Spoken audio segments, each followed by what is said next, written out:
আসসালামু আলাইকুম সুপ্রিয় মাছ চাষি ভাই ও বন্ধুগণ। আমরা অনেকেই জানি না পুকুরে যে ব্যাঙ ডিম পাড়ে, তো সেই ডিমগুলো দেখতে কেমন হয় আমরা অনেকেই কিন্তু জানি না। আহ, আবার অনেকেই জানি যে ব্যাঙ এভাবেই ডিম পাড়ে।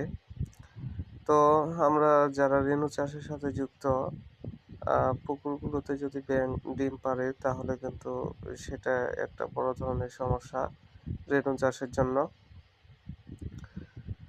তো রেণুর খাবারে ভাগ বসায়, অক্সিজেনে ভাগ বসাবে। এই ব্যাঙাচিগুলো যখন ডিম ফুটে বের হবে, আহ, তখন আমাদের খাদ্যের অপচয় হবে। তো কাঙ্ক্ষিত গ্রোথ পাবো না আমরা রেণুর। এগুলোকে অবশ্যই পুকুর থেকে তুলে ফেলতে হবে, নিধন করতে হবে। আর তুলে ফেলা যদি একান্ত সম্ভব না হয় তাহলে পুকুরের পাড়গুলোতে উঁচু নেট দিয়ে বেড়া দিতে হবে যেন ব্যাঙ প্রবেশ করতে না পারে। সেদিকে আমাদের অবশ্যই লক্ষ্য রাখতে হবে। তো আমরা ভালো একটি পুকুরে ভালো রেজাল্ট পেতে অবশ্যই এই কাজগুলো করতে হবে।